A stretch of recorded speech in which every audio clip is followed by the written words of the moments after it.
Okay, so today is, what's the day? December 4th. It's Monday, 2023, and we are joined, it's all three of us again. Brian is back from his little vacay, back in the daily grind. Where'd you go? Where'd you go on your vacation? We went to this Lake Murray up in Oklahoma. Cool. We went out to some cabins up there because we go camping, every week Easter, and we wanted to get somewhere where it's just a little different. And some of the older people are wanting not to camp in tents anymore, so we checked these little cabins out, and they're really nice. I've stayed in worse hotels. It's real close. I think this is the place we went to, Eric. Me, you, Michael, Aaron, Tori. We got out there. I'm pretty sure, that was you. In Oklahoma? Mm-hmm. I remember with the 2% alcohol. What's that? Yes, but that's not what we were doing that weekend. It was definitely... Because it wasn't the Austin trip, obviously, because it's Oklahoma and everything. But we had cabins, you said? No, we didn't. No, we had just tents, but they have like a cabin section. Oh, okay. We went walking in the woods, and then stumbled upon a trail after like drinking all day, and then we got lost, and we tried to find the road. Okay, that sounds vaguely familiar now. Mm-hmm. Yeah, but then we did shrooms, and we ended up in the park or the parking way or whatever, looking at the moon and trying to walk on it because it was so big. Wow, good times. I like that we did a lot of camping back then because I was in Scouts for so long, and it was like you hated to do it every month to go camping, but like once Scouts was over, it was like that reminiscent feeling of just being out there, and there's just something special I think about camping. So it's a good time. So especially camping with drugs and alcohol was definitely a good time, but I'm excited for when Rowan gets a little older because we're planning on doing a bunch of like Texas trips, like so Big Bend, Galveston, Austin, Hill Country, the Panhandle, just kind of go all over and see a bunch of Texas until she gets even older. Then we'll start doing different states and stuff like that. But nice. I'm ready for it. Very nice. But as far as political topics, I guess we don't really quite have a plan what to talk about, so it seems like we'll do a little free-flowing thing, a little update on whatever we have been talking about, Israel-Palestine stuff, or anything else that's come up on our radars. Well, there's a little bit of update. I mean, the ship was hit in the Red Sea. The U.S. ship was hit. Was that today or yesterday? Oh, I don't know, but I do remember reading something about the ship getting attacked. We're about to go into World War III, boys. Dude, it's a lot of people are talking about that. It's kind of. I mean, and we thought it was going to be because of Ukraine and Russia. Nope, they attacked the Promised Land. That's right. It's kind of funny because there's you kind of hear people talk about World War III, and it's like, oh, that'd be crazy, but the amount of just like news anchors and personalities and you can just Google World War III and the amount of pages you'll see. People are really it doesn't surprise me. Concerned about it, and it's. But can we really call it World War III? I feel like we've been at war for so long with all these other countries, and it's been, instead of like a set power, it was terrorism. So it was World War III was the war against terrorism because it was all world, and I feel like you could go back and look at it and see it that way.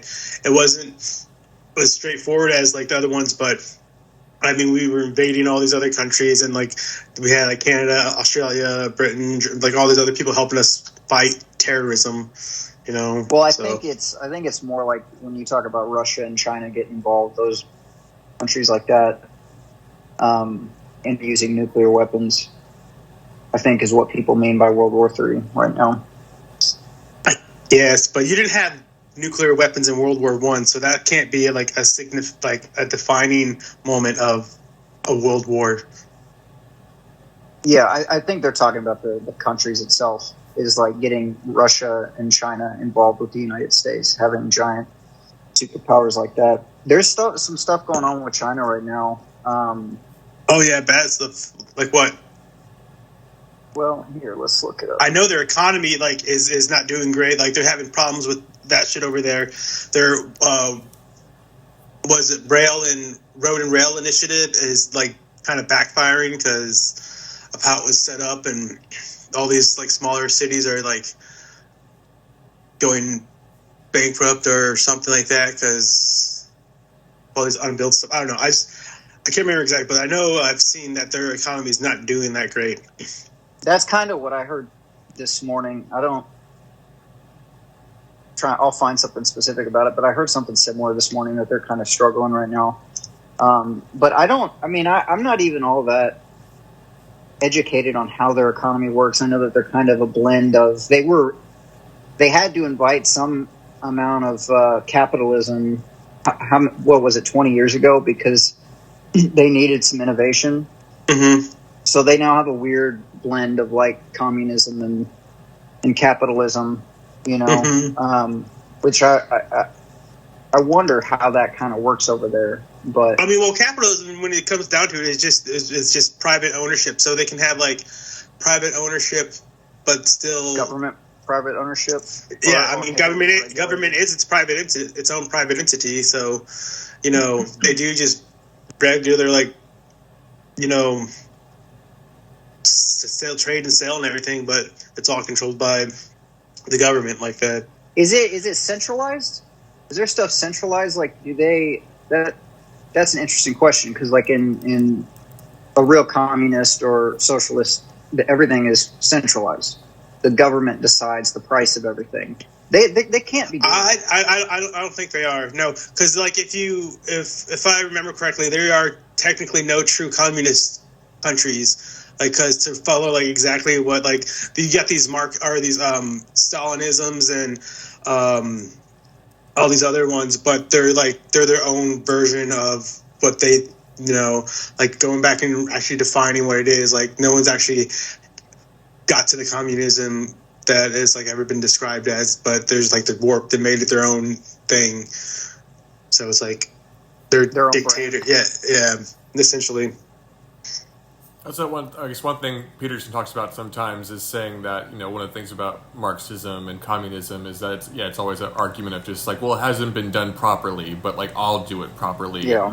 Everything, and I guess his point is like that is the point, is everyone tries to do it properly, but you can't. There's just, it can't be done or whatever. So yeah, it goes against human nature.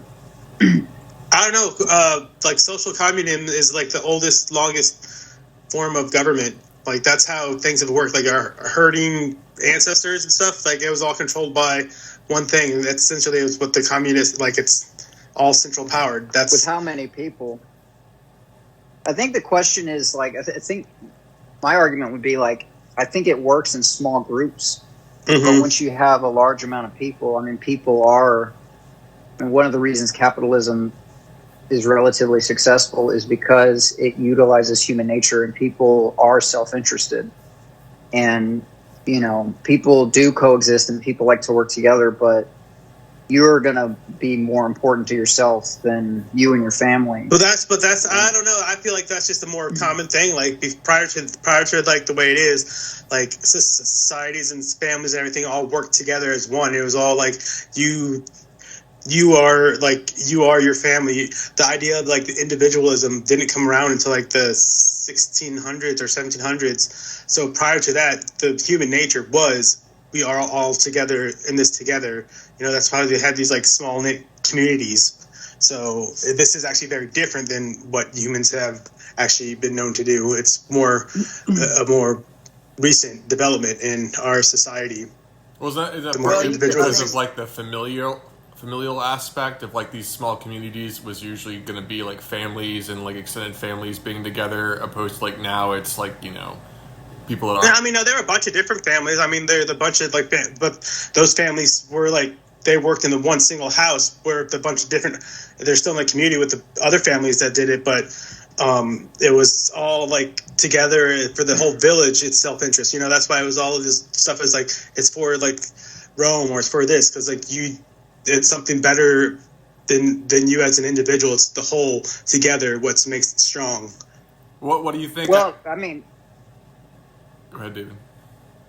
I was just going to say, yeah, I mean, I think I'm curious about how some of those countries actually like you need markets, for instance, to know what to price something. You know, you need some competition to do that. But you wouldn't have things like we have today without capitalism, without like the what? ability to compete.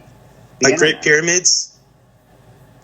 The internet or the automobile. I mean, the reason we're pushed to the degree. I feel like more the internet is definitely more is war related than it is anything. It was a way to transfer ideas faster to make you have a stronger.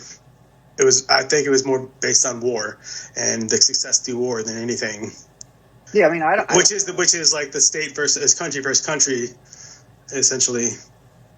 I mean, I don't know anything about that. You might be right. I don't know, but I think that you can see the introduction of capitalism and then just how society has been pushed forward. And I don't think that there's necessarily anything wrong with like I think I said this in the first episode, is the thing that I think is, I mean, generally, and it this isn't across the board, but it basically is like our way of life, our comfortability is much better than it's ever been. I mean, air conditioning, heated seats, what we're doing right now, all of that is a product of capitalism and our ability to, just live. I mean, the things that we complain about now, I'm not saying that there's not like real problems and like the housing market and all that. I agree with all that. But like, just our level of comfort day to day is insane. I mean,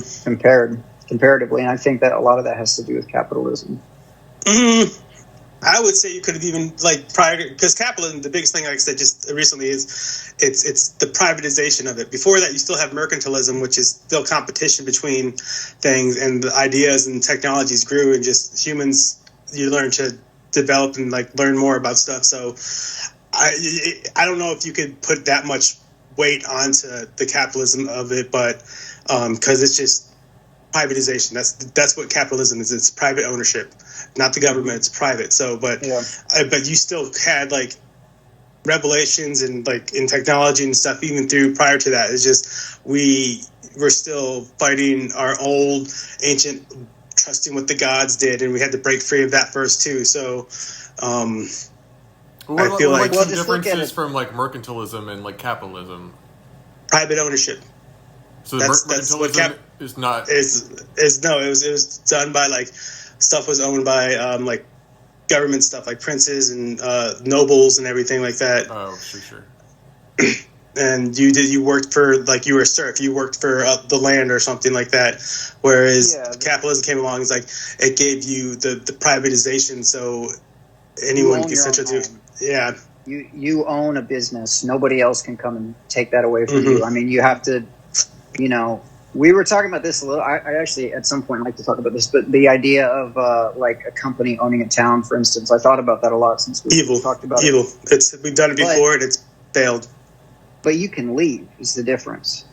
Like, I mean, owns you. I mean, you say that, but like people like have a hard time leaving. They move somewhere and they have a hard time leaving because it's so expensive to move. So if something happens at that company and you get fucked over and you have to put all your money into that, you might not be able to get out. So I don't know if that's a valid argument. But you can, though. Like, you can walk away. Nobody's going to execute you, for instance, like in feudalism. There's not a king that can do it. And like you can have financial issues or whatever, and like that creates a certain amount of hardship, but that's between you and your wallet. And I mean, you make certain decisions that lead you to a place where you are in life. And I don't think that's valid stuff. Like that's. I mean, look at the Great Depression. People didn't have a choice in what happened in the Great Depression, and by your argument there, it's. So I mean, that just kind of like you can't always depend on that. Like nothing's ever. Things aren't always in your control. So there's some stuff that you just can't happen and take care of it, and you just get fucked. Life. I know. So, but that's nobody I don't know. Can hang you for leaving. Like there's not a king there. There's nobody that really has power over you outside of your employer. I mean, if the business is run up like a gang or something, like, essentially you can have, like, look at how these, like, churches are run, how, like, they threaten people. So I can imagine companies would do the same thing. But I don't see them being anything different, because when money's involved, That's why we have laws. Like, people go around the laws all the time. They do, and yeah, you can. I mean, there's way to. And it's what you can prove. It's like, it's only what you can prove in court. So, like, if they can get enough stuff to, like, if they can get better lawyers, to win their case, it's not a balanced thing. So, well, it's not a perfect world. There's a problem with everything. I think the Thomas Sowell quote of, like, there's not solutions, there's trade-offs. There's not a perfect world. There's going to be problems. You're going to have money problems. You're going to have issues moving from point A to point B. I think that's very sad. It's a very sad way to look. I know. It's very sad that's the common cycle of humanity. We're people. We don't. I just don't. I think that we're at. I think this might have been Bill Hicks who said this. I don't know, but I think we're at a place in human evolution where we're barely conscious. I think the way it was phrased is that we're at a very adolescent stage, and in the way that when you see an adolescent, they kind of look weird and they act weird. I think humans are at that place, and we just learned how to be conscious. We're trying to understand the universe around us and how to interact with each other, and we're learning, and we'll get there eventually. I have faith that we will, but we are human and we're self-interested, and we kill each other and we steal from each other, and we're doing our best to make sure that we can have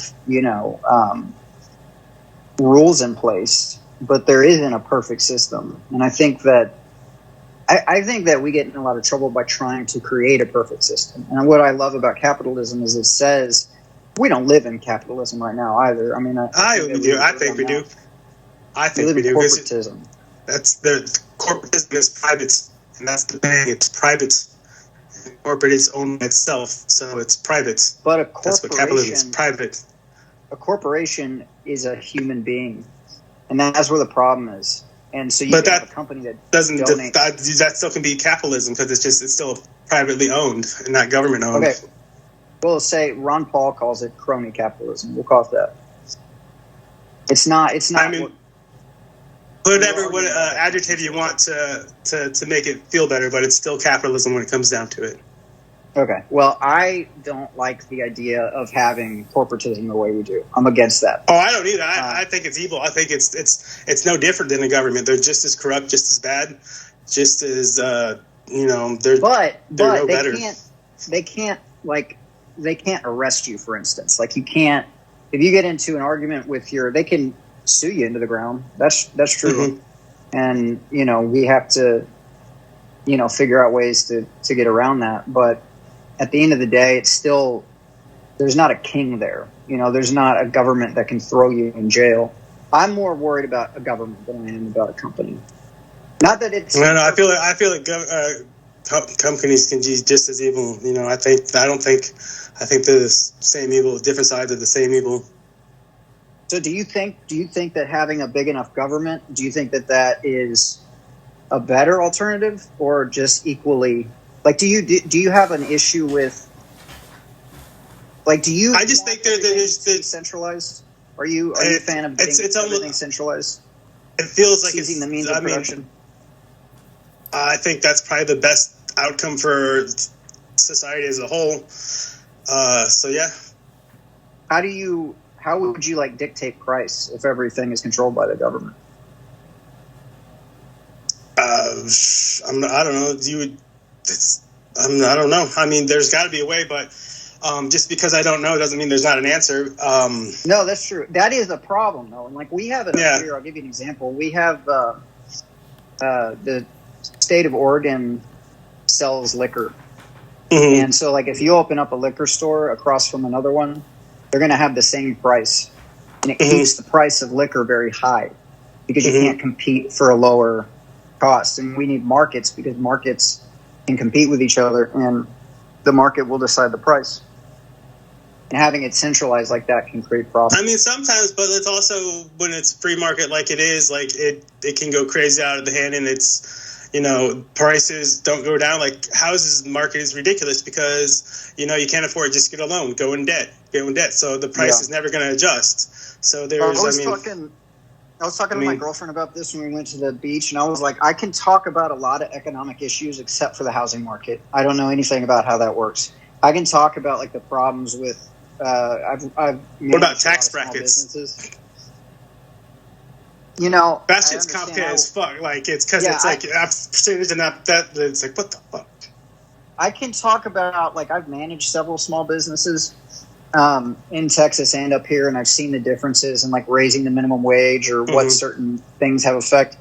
But I was talking to her soon-to-be brother-in-law about the housing market, and I have no idea how any of that works. I know that in Texas, supposedly one of the ways around not having a state tax is that there's a very high property tax.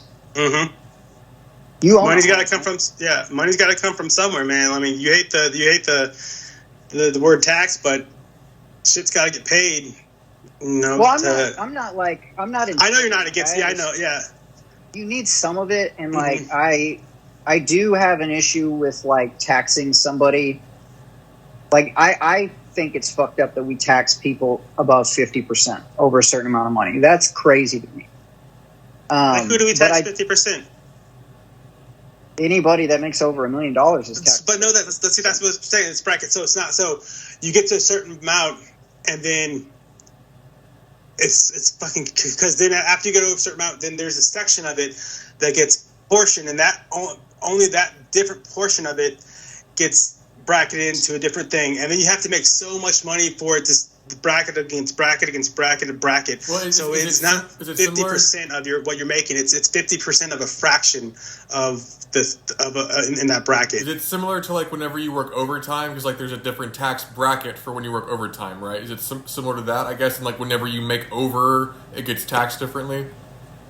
Kinda, yeah. So it's after, but it's after so much money that the money in this new bracket is only what's getting taxed. Nothing before. That's all done. So when you get in this new one, the tax you get a little higher percentage on that one, and then when you make more money, then you only take about the difference between the bigger one, and you take a higher percentage of that one. So it's. How do you feel about a flat tax? I haven't thought about it in ages, so I can't really answer that. That's a question I ask people, and it's surprising how many people like agree to that. People that are like very liberal.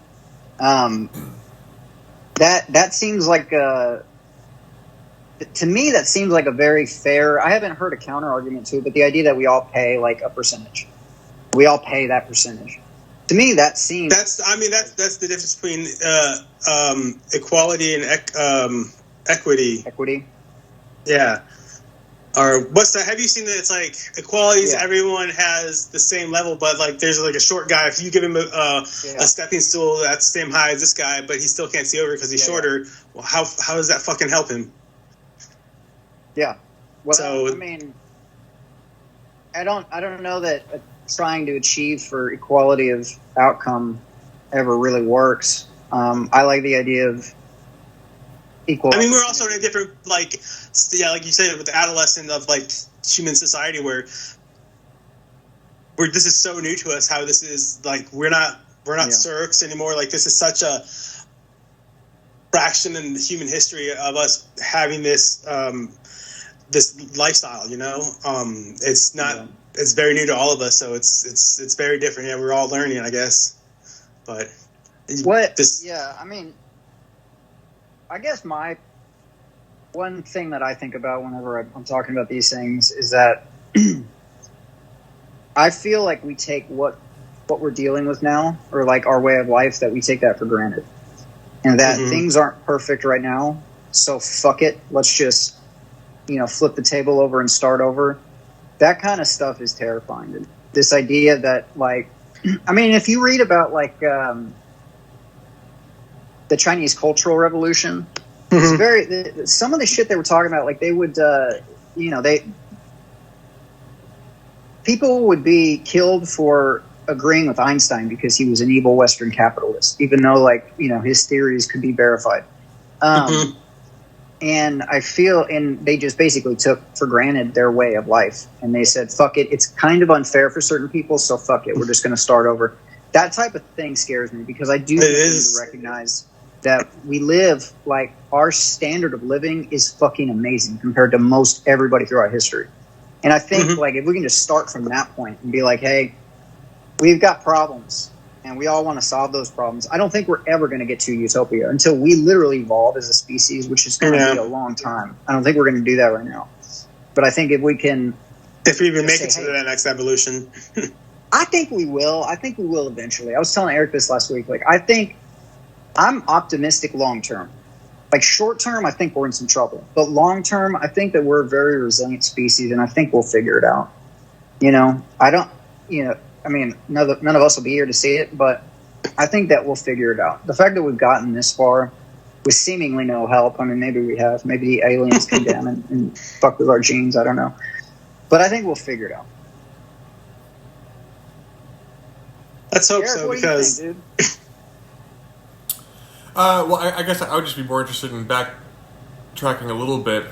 So, I mean, in the sense of, like, I was talking to David about this before, too, but Brian, I was kind of curious what your thoughts were, is that I guess there is, like, that talking point, right, is that we live in the best society that there's ever been, the best comfort there's ever been, and I know a lot of people kind of, like, disagree with that. I feel like you might be one of those people, too, that disagrees with that, and I'm wondering, like, what that alternative looks like, or, like, what structure, I guess, I forget if you said before, if you're more of like a socialist, I guess, and how the structure you think should go, but I guess you also said that a lot of our, like, tech is partially contributed to, like, mercantilism, you're saying, so not all capitalism? Well, I'm just saying, no, I mean, like, yeah, well, I guess, like, the whole, like, buy and trade, like, you know, buy in bulk and, you know, what's the supply and demand? That stuff was, like, already in, like, mercantilism. He was, like, Adam Smith just kind of studied people and watched that's what they did, and those were, so he put that together. But the biggest thing was, like, making it private and instead of, like, government owned, so you could branch off, and it would help the economy so more people could get into it, essentially. But the long goal, yeah, it was to make, you know, the nobles stay rich, essentially. But, like, you don't think this is the better alternative, I guess, right now that we're living in, as far as, like, how we're operating, or? That's, I don't know if that's what my like counter argument to that was. I was just saying that capitalism wasn't the only predator, or, you know, these ideas of the competition still existed, and the biggest difference is this, the privatization, you know, but there were still, like, inventions and people competing and doing stuff. It just, there was more of, like they were saying, self-interest, you know, what would have made your job easier, what made things better and everything like that, and eventually when they, you know, so... Yeah, no, I'm sorry. I wasn't trying to say, like, you were saying that in regards to that specific example, but just, like, I feel like we talked before, and, like, I thought I said one time that this is, like, the West is the best situation that we've kind of had on Earth, and I thought that maybe you disagreed with that. I just kind of wondered if you want to dig into, like, why you disagree that the West isn't the best of all history, I guess. There's probably a bad way to frame that, but... Yeah, because I'm kind of confused how to answer that. Partially that's, I think you're just, you know, you live in the Western society, so it's easy for you to think that. So it depends on, it's very a personal choice, I guess, you know, because there's a lot of people who just love, like, nature, like the whole hippie, like, movement where they loved the whole natural things, and that they felt that was better than what you say is, like, luxury and everything. So, I mean, it's kind of subjective, but I think there's a better way to do it. There's got to be better. There needs to be improvements. Sure. There's too much. There needs to be definitely some sort of regulation and put in place to, like, make this better. But I still don't quite understand the question too well. So yeah, I'm sorry. I'm do you remember? Think about it as I was saying it, I guess, but. do you remember when I asked y'all that question, if you think you could be a millionaire? Setting aside, like, what your individual ambitions are. Like, do you think you have the ability to do it? And I think both of you said, correct me if I'm wrong, didn't you both say no? Yeah, Mm-hmm. right. Yeah, we both said no. What percentage of millionaires in this country are self-made, do you think? Because there's this idea that... None. Well, what if I told you it's 79%? That then what they did everything themselves. They built everything. That's impossible. Everyone needs someone to help them with something. It's like when I don't agree with like what's their standard of self. You know. Well, I guess that's a good point. I mean, they didn't pave their own roads. They didn't build their own cars. Well, not just that. Just like I'm sure they took out. Right, like where did they get? Like it depends on what they're doing. Like if they ran a company, they clearly had a bunch of workers, because they're not going to make all that by themselves. So that's not self-made, because you're having a bunch of help. So it's when I hear self-made, I think someone did everything, every single thing by themselves. Like, yeah, I don't think anybody would disagree with that. I've worked very closely with some business owners. My dad is a business owner, and I'll say they, at least in my experience, the amount of work that it takes to keep a business running. I knew the guy who owns a sushi place. I still keep in touch with him. Liberal guy, actually. But he told me one time, he was like, you would never start a business unless you're naive. He said, because it's so much work. I mean, he's telling me stories like when he started it, he would fall asleep in the middle of the day with like a McDonald's sandwich falling out of his mouth because he'd be working these 90-hour weeks or whatever. Yeah, I mean, his employees definitely helped with that. One of my ambitions was to start a business, and it still kind of is. But just the level of commitment that takes, do you think that person should then earn more than his employees?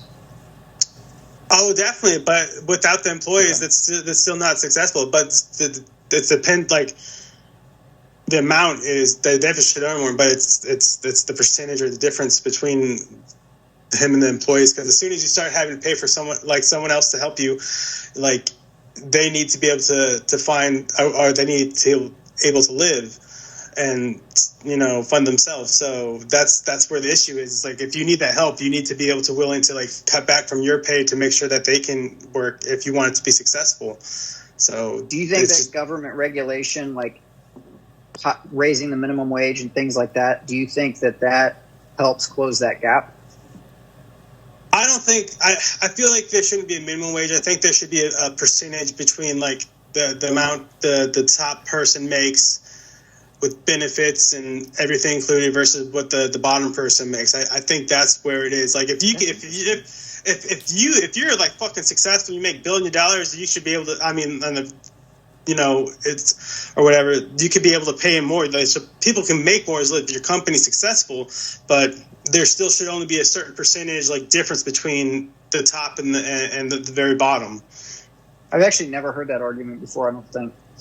I think the minimum wage thing is one that I'm very interested in because I have seen it, seen people lose their jobs over it. I remember. I'm not going to say her name right now because she's kind of famous, but I'll send you her name if you're interested. But she owns a bakery up here, and she's been on the Food Network a bunch of times. And I was her GM, and the minimum wage of Oregon was going up. And I remember I just was sitting in the office, and we were talking about raising the prices of everything because of that. And I just said, hey, I don't mean to get personal, but like, I'm guessing I know what your politics are. Like, how do you feel about this? And she said, she goes, as a liberal, I feel like everybody should have, they should make enough to provide for a reasonable standard of living. But she was like, as a small business owner, like people are going to lose their jobs or we're going to have to raise the prices. And, that enables inflation substantially. And I thought that was interesting. I have never heard the argument that there should be a regulated percentage between the business owner and their employees. The idea of like getting in there and regulating that, I have to think about it a little bit, but it bugs me a little bit just because I do feel like in the same way that when you regulate the price of something, and I'll give the example of liquor up here, it ends up making it to where like the consumer loses because they have consumer loses the most time in this economy. Just well, I mean, you know, you guys are doing pretty well down there compared to much of the rest of the country. Ooh, as far as up inflation, to Texas? or what do you mean? Just as far as the way it's very easy to live in Texas comparatively. Well, so. our cost of living is pretty high right now. What do you mean? But I just mean like, you know, your gas prices, your ability to pay for groceries. I mean, the people who can own a home down there, all those things. Oh, you know, coupled with the crime too. The crime is a big one that I think about a lot because we've got a big problem out here. But the point I was making is I do get nervous when the government comes in and tells businesses, you know, that you have to turn the knobs here and there on whatever it is, your price, or because I don't think that the government. I think that the market needs to decide a price because otherwise, who knows how to make it? And I think that that's pretty well established. I mean, I haven't heard the argument about a percentage between the owners and the employees. That's why I'll have to look up. The question, though, too, is just like not every job is equal. Like the amount of work that you do and what you do, I don't think that's true. Is equal. So like the person that maybe flips burgers and does like the cashier is different than the person that is running the distribution for 10 stores and making sure that everything shows up on time and everything. You're talking about like management and. But yeah, there's still be a difference between those. There still would be like percentage of like higher and different. Like I mean, they wouldn't be paid the same. They're like, but there would be. I think that's where it gets lost. You think, well, why is the cashier going to be paid this? No, that's not what people are saying. They're not. It's giving people ability to live, but you know they're going to.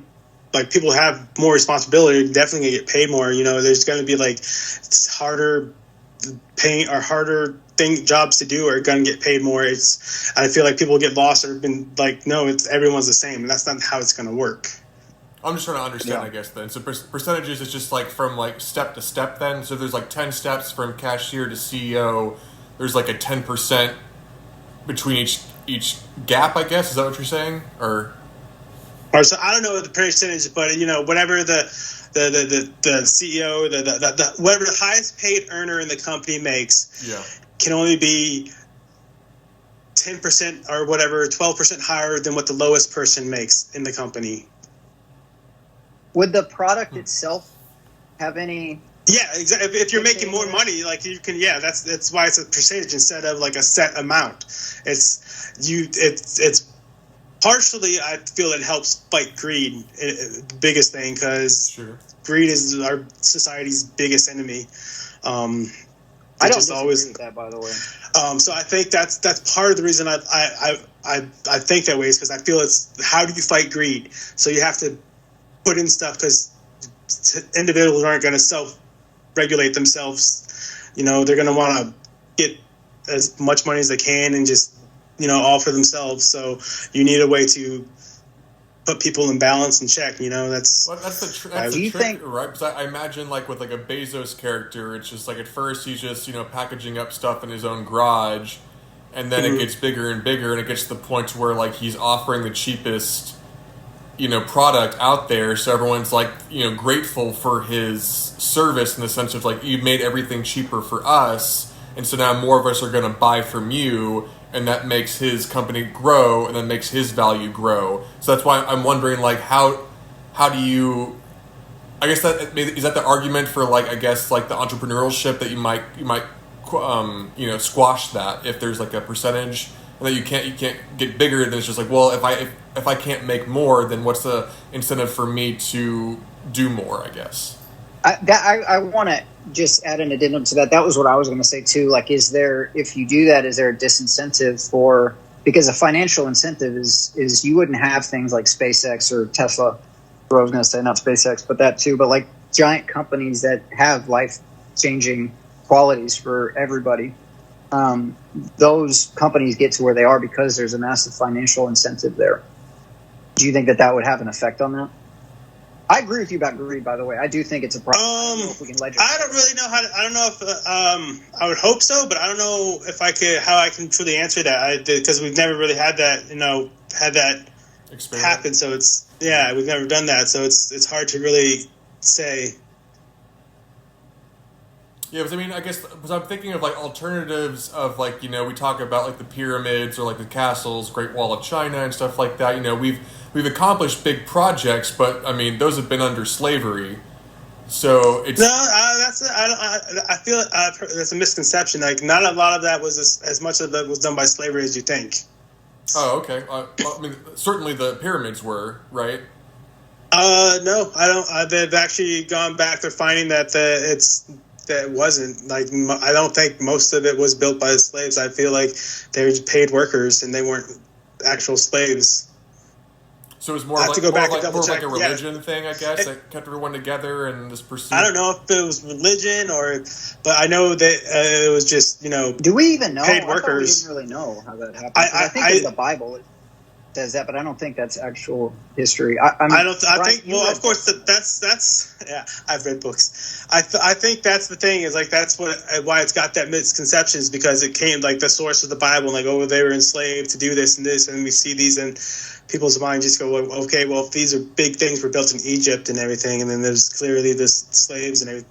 But I think they're finding more, and I feel like there's been arguments about saying how they were just paid workers, Well, that's a good argument then, because if that is the two sides are just like, well, the alternative is slavery versus like a free market that accomplishes these big goals, and if it is a misconception, that's something to dig deeper into for sure. Right. But then the question for me is, like, if they are paid workers, then was it just the same thing? Was it just capitalism then? It was just more of a focused goal, and they had less distractions. It was just like, well, what are we going to do? It was just like, well, let's make some pyramids. I don't know. Well, no, because those pyramids were like the narcissism of the pharaohs. Like, I want this big tomb for myself, so you remember me forever, or a lot of those were the people in charge, like the governments, wanting it, to either for themselves, or there were people showing off their money. Like, a lot of the stuff in Rome, like, or in Greece, these great temples and everything was because, like, these people who were rich were like, I'm going to show you how rich I am, and I'm going to build this awesome temple. And, that's part of it. Yeah. Do you think that there's, like, a realistic way? I mean, do you think that... Because I agree with you about the greed thing. I've had this conversation with a lot of people, actually. And, like, greed is... I mean, talk about the Bible. That's, like, the love of money is what's the phrase? The love of money is the root of all evil, something like that. It is a problem. I just don't know. I think that capitalism has been able to utilize that, and it's not perfect. And, like, I do think, nobody likes a greedy person. I mean, it's just an ugly attribute. But I think that it's been able to utilize that and allow it to where, like, we're all, to some extent, benefiting from somebody else's greed for money.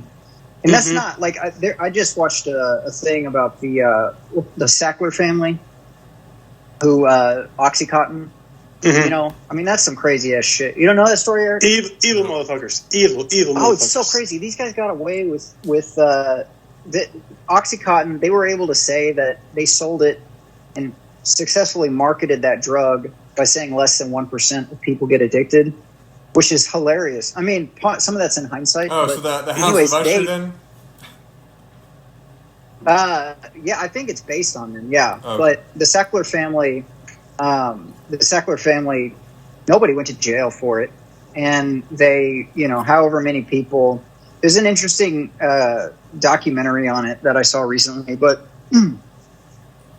yeah, I mean, like, no, and then there's a problem with the fact that none of those people have gone to jail, and, people did die. I mean, there are, there's some questions about, like, at what point do you have personal responsibility? And I say this as an addict in recovery, but yeah, I mean, there's definitely a problem with greed. I just don't know. I don't know that I don't believe that you can legislate all of those little evils outside of outside of society, and I think there is a point where it's like, okay, well, you just have to take a level of personal responsibility, and if you fuck up, there's consequences to things, and you could get stuck in a place to where you can't afford to get out, and those are all problems. But I kind of see it as like we're just never going to be able to get out. It's not the government's job to solve all the problems. Like at a certain point, you have to kind of say, I put myself in this position, or my great-grandfather put my family in a position that now I have to dig our way out of, and it's not necessarily I think, but that's part of why human society did create governmental structures is like, well, we need, as a whole, we need you to come up with a solution or something. So I feel like that's very ingrained in why we have these big, communities or these, heads of the tribe, or because you want someone to come up with a solution. So you put we put our trust in this overseeing entity of society to manage that. That's part of the social contract. That's why we have these governments, because we wanted this solution. Well, then that goes to the whole, to sort of like at what degree. What degree? Yeah, exactly. Yeah, it's like you need to. Yeah, it's how much of that needs to be regulated, and what. Yeah. I guess that is the issue. Yeah, and I think just as is the problem with humans, is we all see things a little bit differently, and we all have different desires and all want different things, and So what? I think we've done right now is a bad example of this because we're really divided, but I think in general, we've done a pretty good job with it. But I don't know. I'll just go back to the whole. I do think that we live in a pretty. I feel like we're pretty spoiled as far as people throughout history go. I'm reading a novel right now about. Big part of it is nobody has electricity, and I was just thinking about that. Being able to walk into a room and turn the light on is amazing. Just have you seen the old propaganda against electricity? No. How electricity is evil, and it's gonna I'm not. You should go back. But no.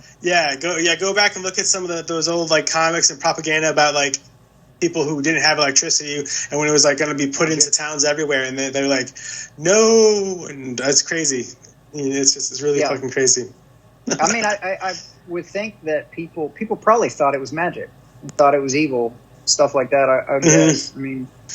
There's that famous quote that after a certain point, if you go back far enough and bring something from the future, it will be indistinguishable from magic. Yeah, right. Yeah, exactly. What we're doing right now. Technology and magic are just a matter of understanding it, right? Yeah.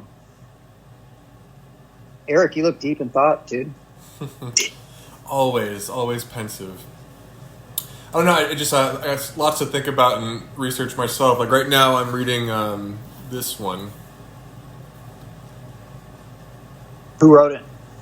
Charles Lindblom. It's pretty old. I don't think I know who that is. This is what I'm reading. Tear down this myth. It's a sort of politics. Was that Ronald Reagan? Oh, interesting. Well, yeah, I guess on that topic, just in the sense of tearing down myths and misconceptions. It's certainly very interesting. So, just food for thought. I guess kind of what you're talking about, Bryant.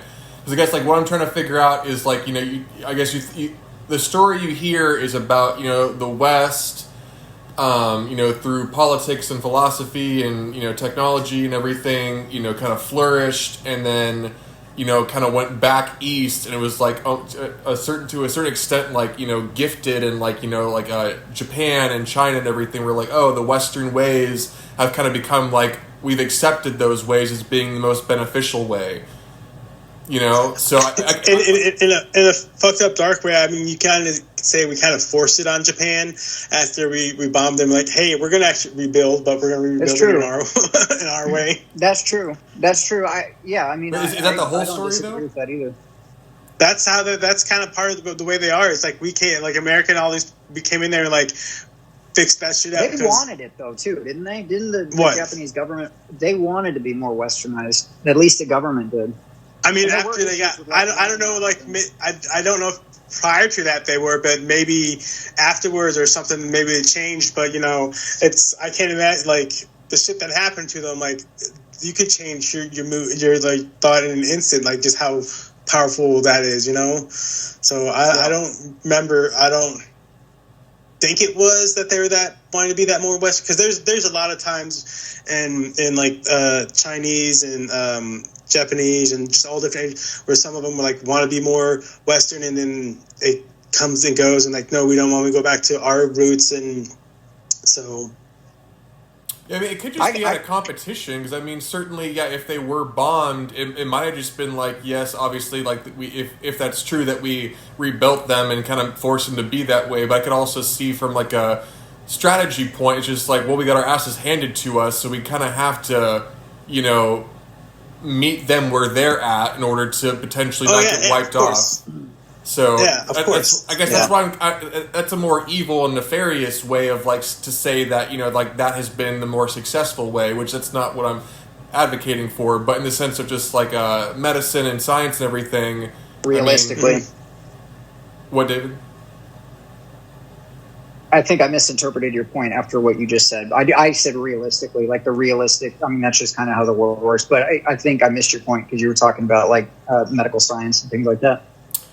Right. I mean, I guess just in the sense of like where you hear that these things kind of sprouted up from. I mean, obviously we're hearing more stories about there was obviously a long history of like medicine and science and the East and Middle East and all of that. But it's just a question of like where is the success stemming from? I guess, you know, like what is success and how do we define success ultimately? And David's talked about like, you know, like the lights that we have and like grocery stores and, you know, AC and heating and stuff like that. Not to say that these other cultures weren't getting there either, but it seems like that was kind of like a bigger push from the West to that happening, because it seems like that, like the the East was a lot more just like, you know, we're one with nature. There's no need for us to kind of push this any farther.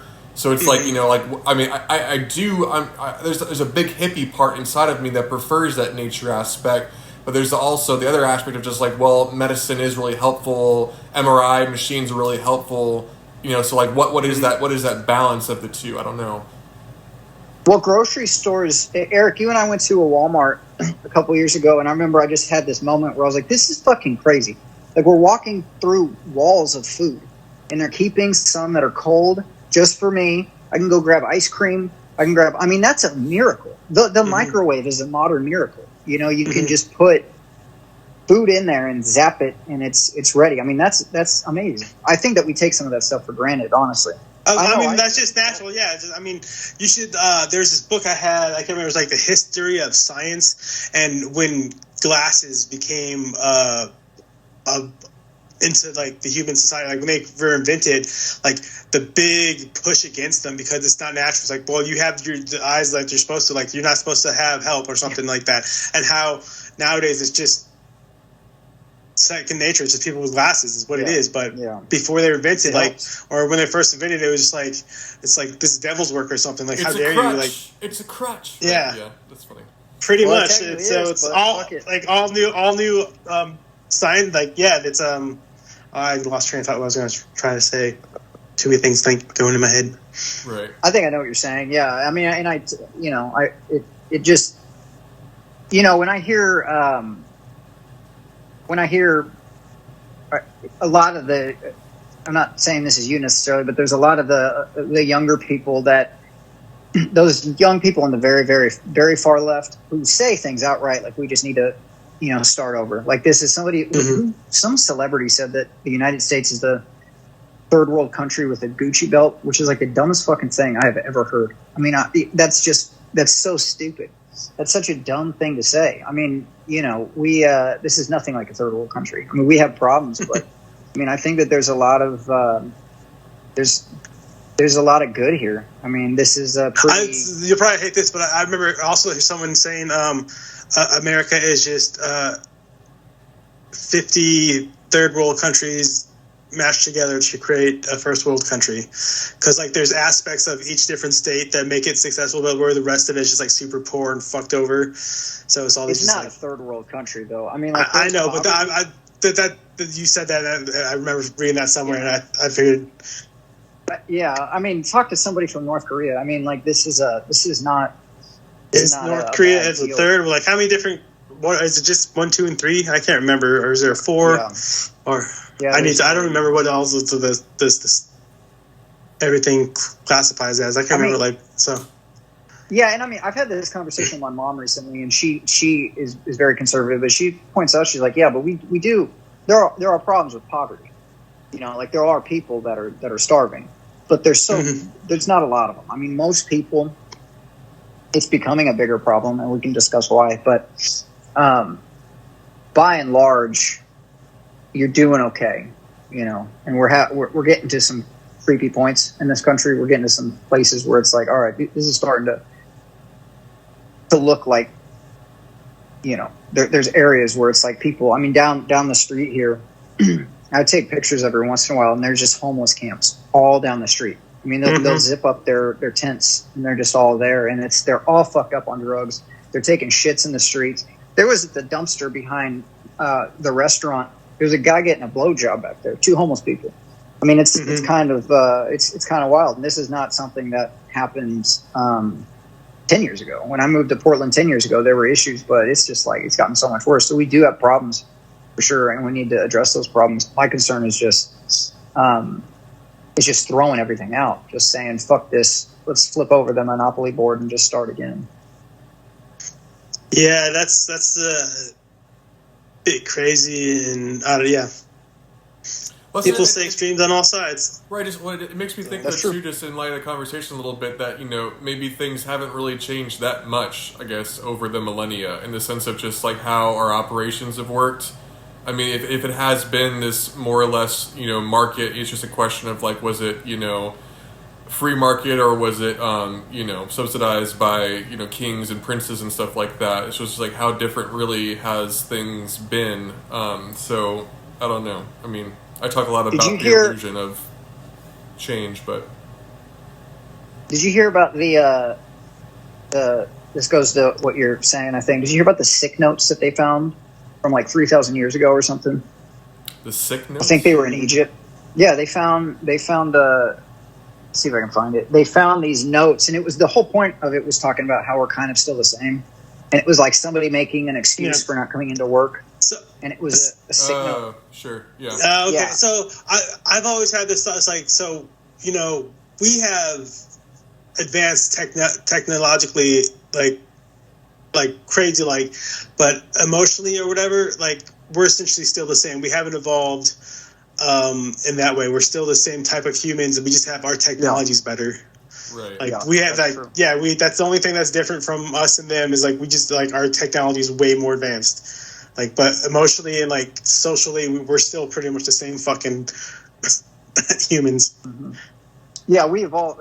Evolution is a very slow process.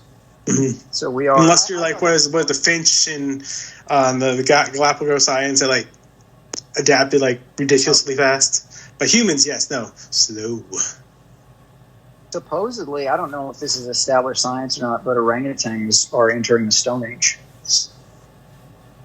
Well, I've heard that some anthropologists talk about them as far as like saying that's what we would have looked like in the Stone Age, like as far as like an example. So I've never heard it phrased that way. It's using like tools and shit. But I've seen that probably like over a decade or something ago, like how they noticed more and more. What's the word I'm looking for? Monkeys and orangutans. I can't think of the generic name for the group of all of them, but yeah, they're starting to use more tools. What'd you say? Apes and well, apes are his own thing, but like all of them together, I feel like there's a better name for monkey-looking things. Yeah, but there's those seen that they're made using tools more often. So you've seen them. They have them like using things to get ants out of logs, and like using like a spear or something, or something to poke like and get like fish out of the river. So, Well, that's another question too. My Is mom like with our advanced technology, is like I wonder how much of this is like we think so much is novel, but it's just so much more is documented and recorded at this point. That's a big thing. Right, I wonder. Point, yeah. It's like what there's that Well, philosophical thing is about like all crows are black, and it's like, well, you can't say all crows are black. What you can say is all known crows are black. There could be a green crow out there, we just haven't actually seen it yet. So I wonder if it's on the lines of that's just what we're getting into, is now we're able to document and witness a whole lot more. So it's kind of changing our. I think that is. I think that has a big thing to do with it. Like people are like, well, we're like things are just different. I was like, well, we've like can communicate with people across the country or the world in like seconds. So like it's easier to connect and see things. Word travels faster. So it's just I don't think it. It's probably gotten worse a little bit, but I don't think. I just think it's been noticed more because we have cameras and shit, and we can record things so much easier. I think a lot about that too. It's just like the Israel-Palestine thing is just like, if this would have gone in Israel's favor, 50, 100 years ago, but just now with what's going on with our technology, it's the old ways of governing and into war just isn't going to work the same way anymore. I don't know. Mm-hmm. I think that might be true. Yeah, I mean, we're kind of watching that right now, and it's almost like we're unsure of how this is going to play out because of that. Just the idea of having a proxy war, for instance, is very interesting to me. I mean, it's I bet very that's as old as time, though. Proxy wars, I bet. Yeah, it is. Yeah. Finding an enemy of your enemy or something. It's using other people to get your needs. Oh yeah, that's definitely nothing new to humanity and to governments. But I was going to say, Brian, are you still a fan of Graham Hancock when you talk about technology, ancient civilizations? And it's funny. I was actually about to we were talking about something. I was actually about to bring him up, and then my brain was somewhere else real quick, but I don't remember what it was. But I was actually about to bring him up with something we were talking about today. Did you see his? Yeah, it was something around there, but I can't remember exactly what we were talking about that was going to relate to it. I read his first book, The Fingerprints of the Gods, but I didn't read the second one. I have it, I just never read it. Yeah, I remember you having that book. I've never read any of his. I know that he's been on Rogan a ton of times, and he had this other guy, Randall Carlson, on a few times, and they talk. I'll be honest, I can't follow a lot of it. It just doesn't keep my brain going. So it's very interesting to me, but for some reason, those 3-hour-long conversations about that stuff, I just get lost. But but the idea that there were ancient civilizations that hit a technological peak that might have been on par with ours, it just looks different.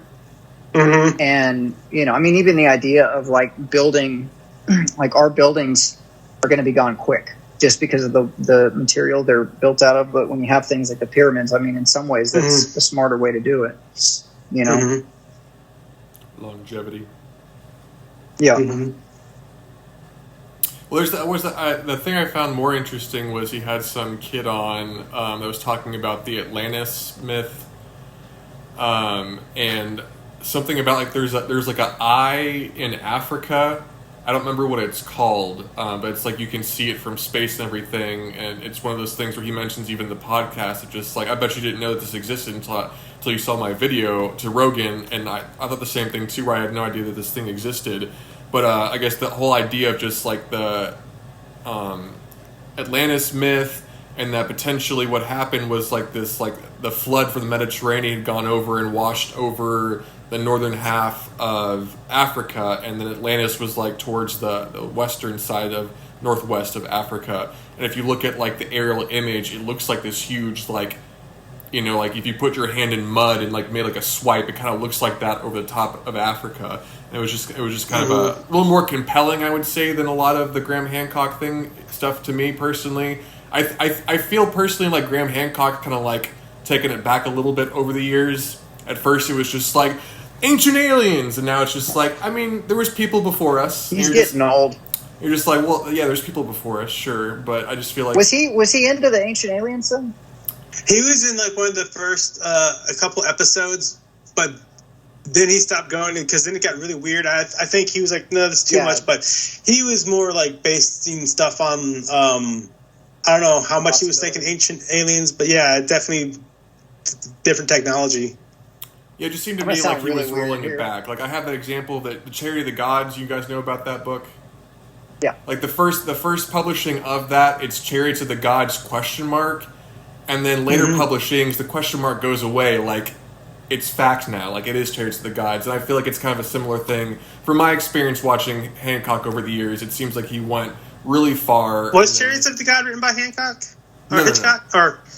I didn't think so. Okay. No, it's like Eric von something. I want to say. Okay, that's right. Yeah. But it just makes me think of that. Of just like there's like you try something, it didn't quite work out. You get a little bit more reasonable, which is one of those arguments for free speech, right? The more you talk, the more moderate you're probably going to be with people. But it just seems that way to me, at least. So. That sounds probably part of that's just he's becoming an old man, and he quit smoking weed for a while, and he might have chilled out after that. His mind probably was like, "Whoa, yeah, whoa." I don't know. I'll be honest. I don't think the idea of ancient aliens is that weird. I really don't. I don't know why that's such a weird idea. I mean, why couldn't that have happened? I'm not saying that I buy into it. I don't know much about it at all, actually. It's just it's plausible in what you're saying, essentially. Yeah. Right. The idea that there's visitor. Eric, I'm sorry. I talk to you about this all the time, but like the idea that there's as much as we can see as much of the universe as we can see, the idea that there isn't something out there that can come here is, to me, that's kind of like, it's weird to think. The universe is too fucking big, man. It's too fucking big for exactly. Yeah. So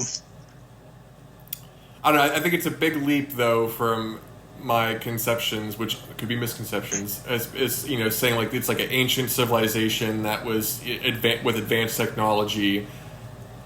It's like it's a different connotation with advanced technology. It feels like over the years of like what's been meant by that. It's just like, advanced for the time. It's just like, okay, that's fine too. But like it felt like it was kind of getting in everyone's imagination and excitement. This idea of like this truly advanced society that was predating our our. Well, I mean, for the longest time, it was like our technology's only like gone up, like it exponentially exceeds itself, like doubles or triples, like as fast as it's like advanced within the past like 100 years. It's crazy. Like no one so this story and the idea of this advanced civilization is like millennia old, whereas now our technology is just like all of a sudden gotten this crazy. So this story outdates the speed of the rate of our advancement in technology, and right. That's a damn good way to put it.